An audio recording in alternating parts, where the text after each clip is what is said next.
A very beautiful afternoon from wherever you are joining us. It is the 25th day of February 2026. The program on air is Younib TV Live at 1, and thank you so much for making time to join us for the latest updates. First things first, let's take a look at the top stories.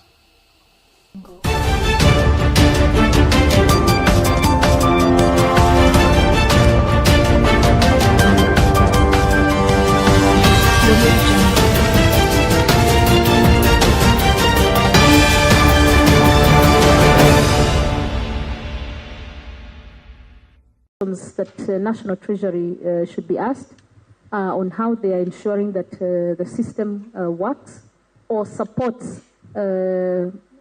delivery of services and delivery of development. Sasa nimeona pale viongozi ati wananiingilia ni wasitetee wa Kipsigis. Wa Kipsigis ni wa Kenya. Kama wamefika kwangu wanasema ni watetee, wapate barabara, wapate maji, tutaendelea kuwatetea. All these state lodges and state houses, really, their land was really encroached. So it is a process. We are trying one by one.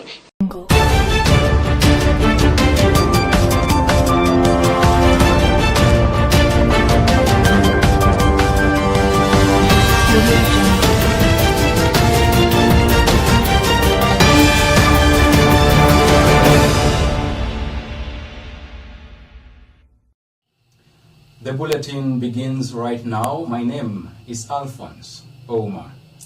The United Opposition has charged the national government with purportedly permitting thugs to interfere with their meeting at Gusii Stadium on Monday, asserting that the police were slow to act in addressing the situation. Demonstrating negligence, the leaders have urged the residents of Kisii and Nyamira counties to support their initiative to remove President William Ruto from office in 2027, alleging that the head of state has overlooked the needs of their Bagusi and Kipsigis communities. Nauliza kwa nini Kalonzo na Wamalwa na Rigiji wameenda Kisii? Wewe Kasongo sikia. Keep off family matters. Waachana na mambo ya familia. Tunawezaji mtu wa watu wachukue serikali, wakute elimu iko sawasawa waiharibu. Wakute afya iko na mashinda kidogo, waongeze zaidi waiharibu. Mimi nimetuma watu kwenda huko Sugoi kuinterfere na mambo ya huko. Nimetuma watu kwenda kuingilia mambo ya wengine. Mbona sisi tuingiliwe tukiwa hapa nyumbani? Eti unajaribu kunitisha hapa, kututisha hapa, to intimidate me. Sasa nimeona pale viongozi ati wananiingilia ni wasitetee wa Kipsigis. Wa Kipsigis ni wa Kenya. Kama wamefika kwangu wanasema ni watetee, wapate barabara, wapate maji, tutaendelea kuwatetea. Safari hii hakutakuwa wizi wa kura Kenya. Ruto ajue ajianze kujiandaa, atoke mapema. Harambee! Sisi tunaheshimu sheria na tunaheshimu katiba. Lakini haimaanishi tutaendelea namna hiyo. Waelewe kabisa, haimaanishi tutaendelea namna hiyo. Kama huo ndio mchezo wanataka kucheza, tuko tayari hata huo kucheza. Na tutaucheza sawa sawa. Now, the Ministry of Education now says it has taken action against 20 school administrators after a report revealed the presence of over 900,000 ghost students.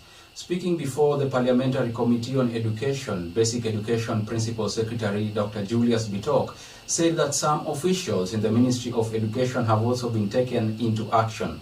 The Parliamentary Committee asked Bitok to unravel the mystery of over-enrollment of students in secondary schools. Able to send show cause letters to 28 sub-county directors of education to explain why in their jurisdictions they were overseeing areas where there is a problem with the issue of the number of learners. The minister was also sent a letter to Teacher Service Commission asking TSC to be able to take action against 20 heads of institutions who are suspected to have inflated the number of learners in their schools. Is raw information from the ground. It's not hearsay.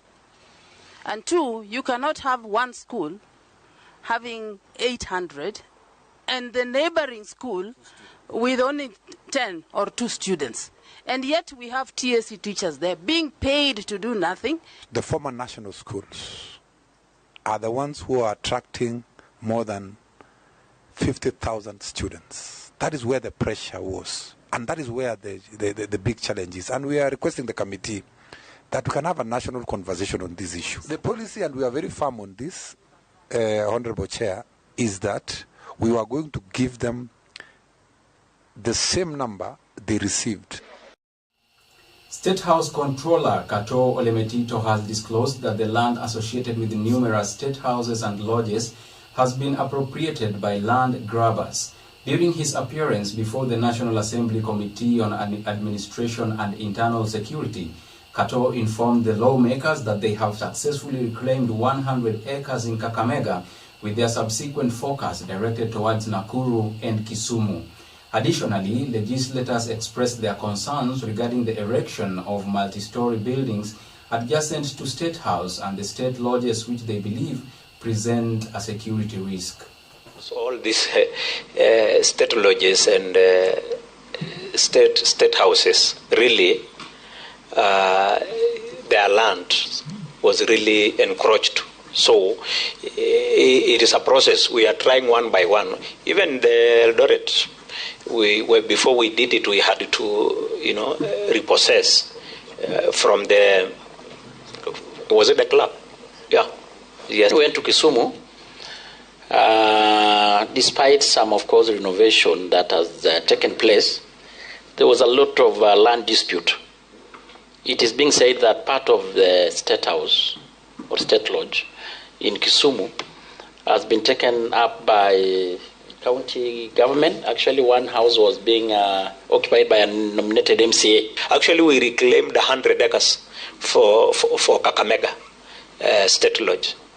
And so before we even talk of, and that will lead us to the question Chair asked about Kisumu. Because where we are coming next, in the next phase, is to do Kisumu and Nakuru. Now, a suspect in the Shakahola killings who pleaded guilty has told a Mombasa court how he sold his land in Nairobi and ended up in the Shakahola forest. Eunice Amanya has revealed that there were over 900 people in the bush, and the first began after the elders of Bayamwaro asked them to leave the area.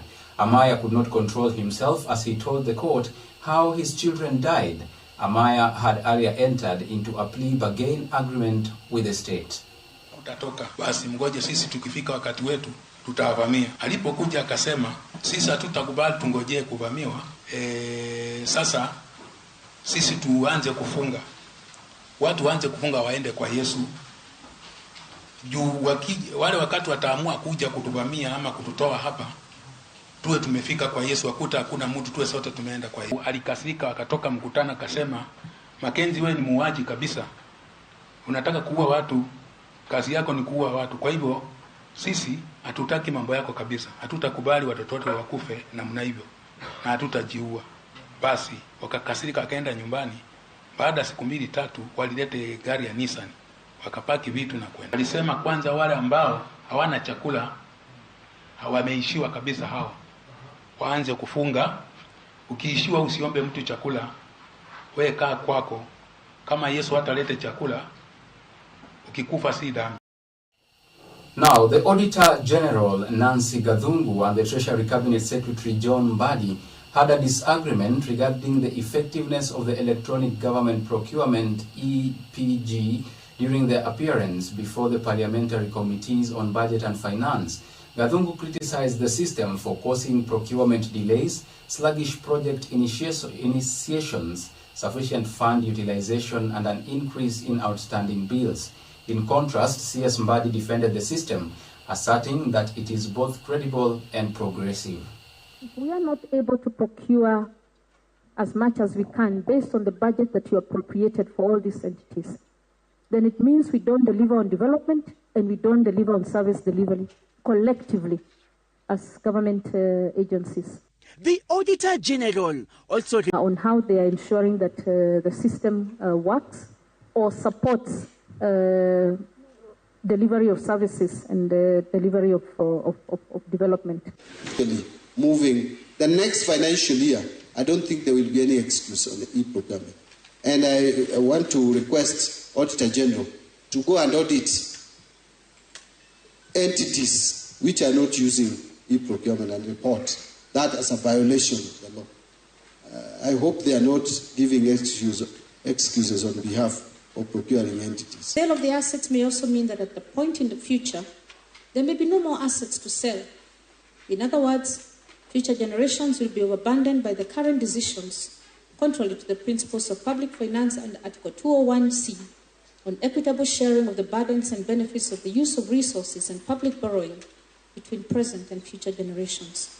Already, by the way, as we speak, most state departments have identified projects. I will tell you, the road sector has identified projects. For example, the River Namanga Road has been identified as one of the projects that can be bankable.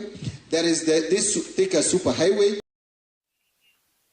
The government is starting to prepare the process of identifying and compensating individuals who will be impacted by the SGR extension project to Kisumu, with the groundbreaking scheduled for March this year. Speaking in Kisumu on Tuesday, Kenya Railways Managing Director Philip Mainga stated that Phase 2B of the line is expected to be finished by June 2027, thereby facilitating the movement of goods and services in the western region. The route has been finalized, identified, and costed. We cannot change that route, simply because if you change 100 meters of a railway system, you go offline. It's not like a road. We know that the areas that are marked is going to knock off one of our schools. We know that homes are going to be affected, and the people around my constituency are really concerned about compensation. Kisumu, situated strategically on the shores of Lake Victoria, stands to emerge as a multimodal logistics hub. This synergy will unlock commerce with Uganda, Tanzania, Rwanda, South Sudan, and beyond.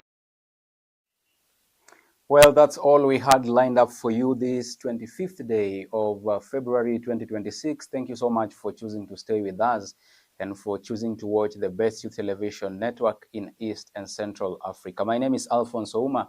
See you some other time. Until then, enjoy your afternoon.